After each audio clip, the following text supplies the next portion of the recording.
Merci, Monsieur le Président et grand ami, Madame la Ministre.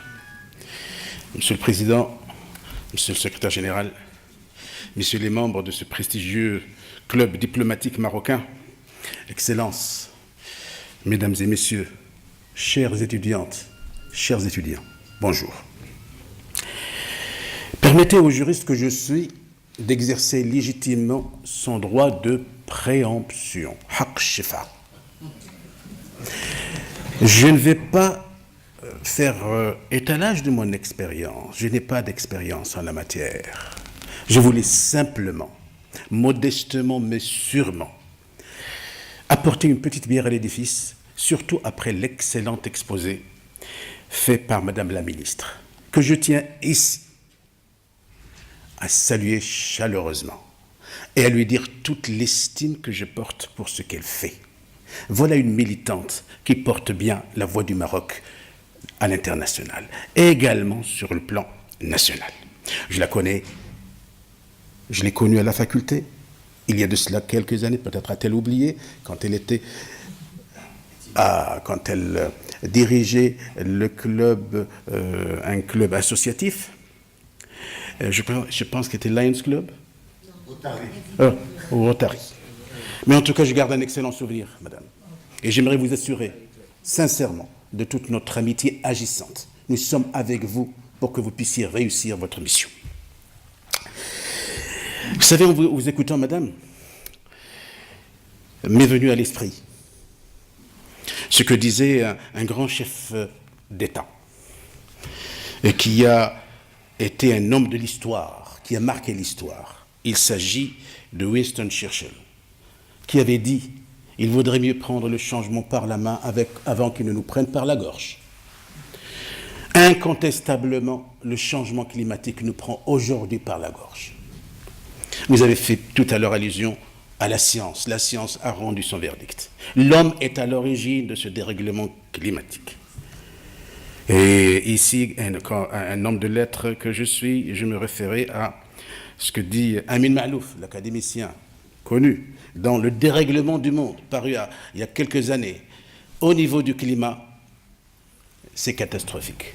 Nous tendons vers, pour la première fois dans l'histoire de l'humanité, de l'histoire de l'homme, l'homme est touché dans son existence. Be or not to be.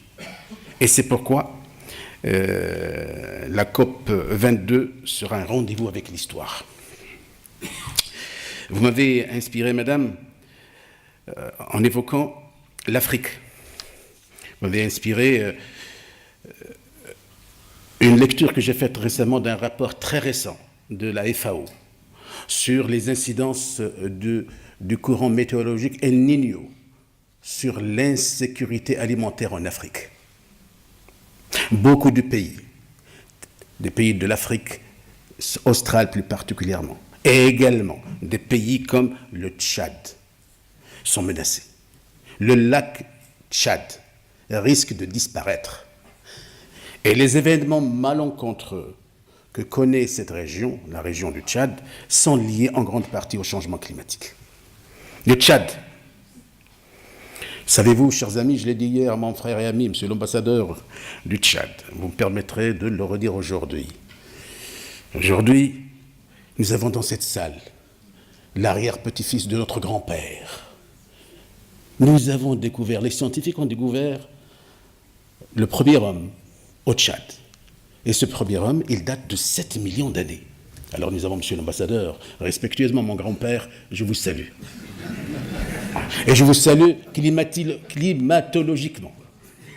Et vous dire, l'arbre marocain, pour reprendre cette expression très imagée mais très sage, de feu Sa Majesté le roi Hassan II, l'arbre marocain n'est pas un roc recroquevillé sur lui-même, c'est un arbre vivant, dont les racines plongent profondément en Afrique, mais dont les feuillages respirent du monde.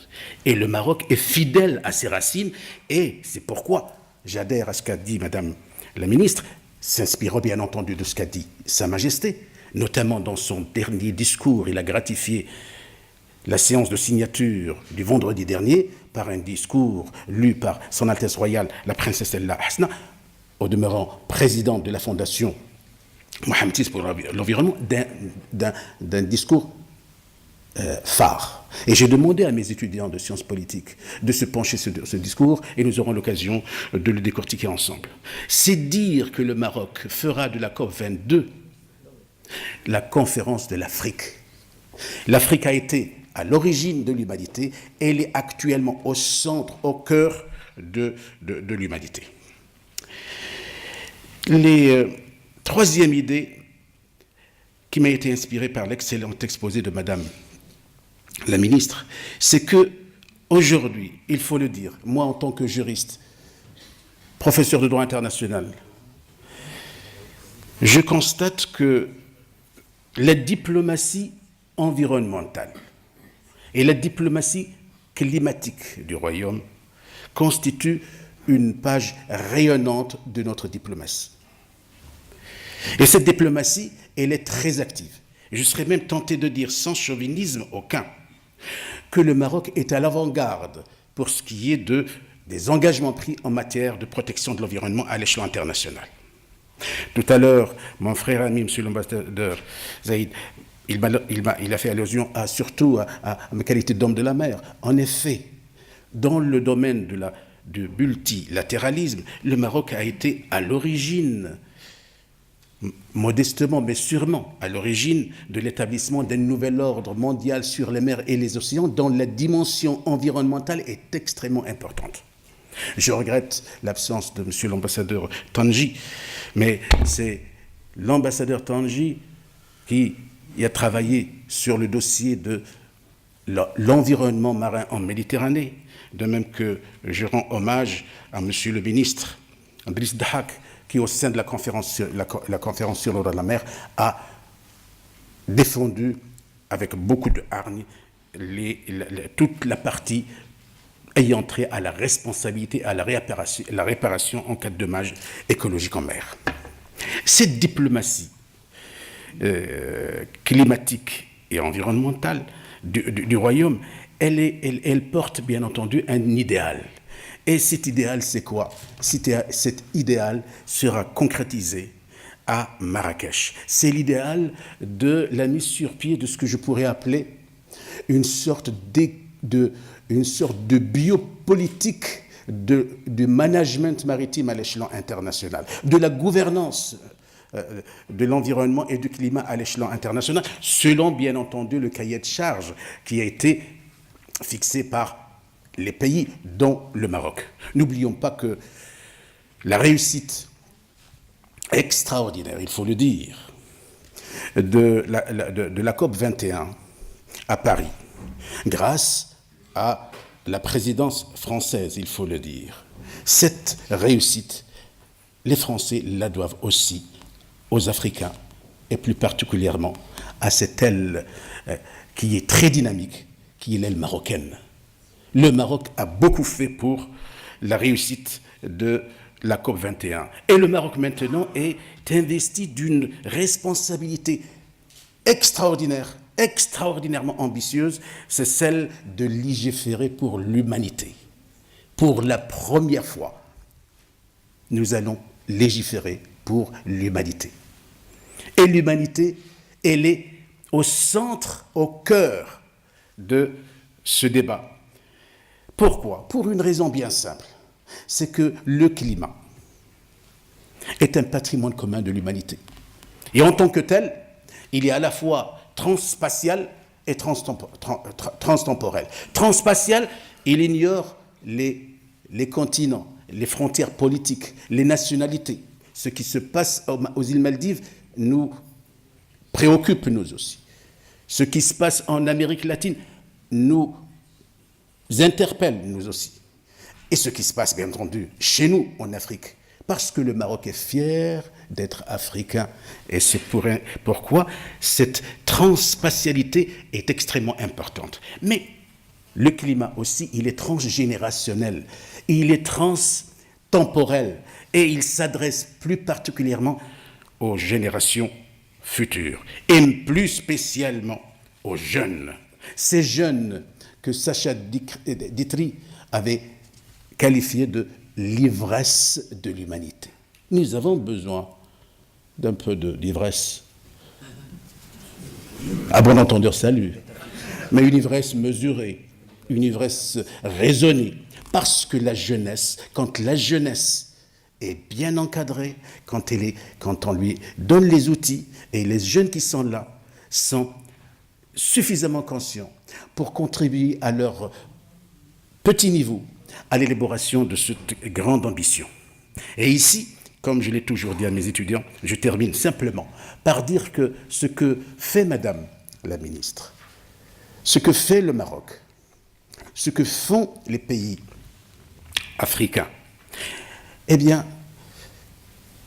pour reprendre l'expression de celui qui a pour la première fois mis son pied sur le sol lunaire, Armstrong, qui avait dit en 69, c'est un petit pas pour l'homme, mais un grand pas pour l'humanité. C'est un grand pas pour l'humanité que l'Afrique, bien entendu, réalisera à Marrakech. Et c'est pourquoi ce qui se déroulera à Rabat, à Marrakech, cette ville qui est le carrefour de beaucoup de cultures, de beaucoup de civilisations, qui était le passage obligé. Tout à l'heure, monsieur le professeur Hakimi nous parlait de l'islam, et c'est à partir de... c'est la route caravanière qui est passée par là. Eh bien, cette fois-ci, c'est la protection du climat qui sera annoncée à Marrakech. Et ici, je ne voudrais pas terminer cette petite réaction spontanée à l'issue de cette communication particulièrement riche de Madame la Ministre, sans, bien entendu, féliciter les initiateurs de ce colloque. C'est un colloque qui est réussi. Un colloque qui est toujours, pour reprendre la thématique, parce que si Madame la Ministre intervient en dernier lieu, et si nous intervenons sur l'environnement, ça ne veut pas dire que l'environnement est la dernière roue de la charrette. Ça veut dire que l'environnement est la synthèse de tout. Et c'est pourquoi j'aimerais proposer 2 ou 3 idées à mes frères et amis du club diplomatique. La première idée, c'est que si nous voulons que la COP 22, la COP de l'Afrique réussisse, moi je propose que notre club, qui est maintenant ému d'une excellente ambition d'accompagner la diplomatie officielle, eh bien, il faudrait songer peut-être à une rencontre dans les plus brefs délais, un colloque, un véritable colloque. Et je me permettrai de suggérer le titre « La diplomatie climatique d'une COP à l'autre ». Pourquoi ? Parce que c'est extrêmement important de faire un peu le linkage entre les différentes COP, et surtout la COP 21 et la COP 22. Mais ce sera une réflexion africaine. Et c'est pourquoi je souhaiterais une présence africaine particulièrement importante à l'occasion de ce colloque. Lequel colloque sera sanctionné par un appel, par une sorte, moi qui suis l'homme de la mer, par une sorte de bouteille à la mer. Vous savez que dans le domaine de la mer, dans le domaine de la marine, lorsque le capitaine du navire, le commandant du navire, est devant une mer très déchaînée, et quand il a perdu tout espoir, qu'est-ce qu'il fait ? Il prend son stylo, il prend une feuille, et il inscrit bien entendu ses volontés, ses désirata, son ambition. Et qu'est-ce qu'il fait ? Il enrôle tout ça, il la met dans une bouteille et il la lance à la mer. Nous lancerons cette bouteille à la mer. Mais quelle mer ? Cette mer de l'humanité qui se réunira à Marrakech et qui sera composée en grande partie de l'humanité africaine. Parce que l'humanité africaine a besoin d'un catalyseur, d'un levier, d'un tempo. Et le tempo, c'est Marrakech. Dernière petite recommandation, c'est que sur le plan de l'organigramme de notre club diplomatique marocain prestigieux et très dynamique, prévoir d'ores et déjà une commission spécialement dédiée au climat et à la COP22. C'est extrêmement important. Si nous voulons accompagner cette belle ambition, ce bel élan annoncé par Madame la Ministre, eh bien, il faudrait absolument, comme disait Napoléon, la guerre est un art, mais tout d'exécution.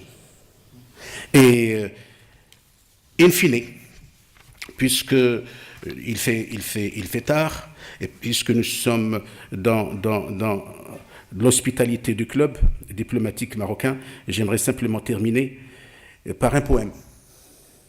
Un poème qui n'est pas bien. Un poème qui est le poème que je tire d'un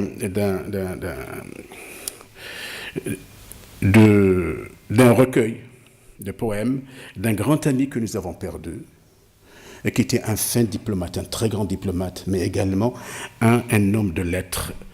Il s'agit de Moulay Ali Sqali. Un poème, Moulay Ali Sqali, à propos duquel Maurice Druon a dit que c'est un joueur de mots et un joueur sur les mots. C'est un grand monsieur. Il était un grand monsieur. Alors il avait dit, je cite, « La rivière », le titre. Si tu laisses couler, je m'adresse surtout à mes étudiants qui sont là, et j'aimerais les saluer, et saluer surtout une personne, une jeune personne qui s'appelle Younes, accompagnée de sa maman ici. J'aimerais le saluer, c'est le major de la promotion des sciences politiques et qui fait un effort surhumain et qui est digne de l'applaudir. Alors, la rivière.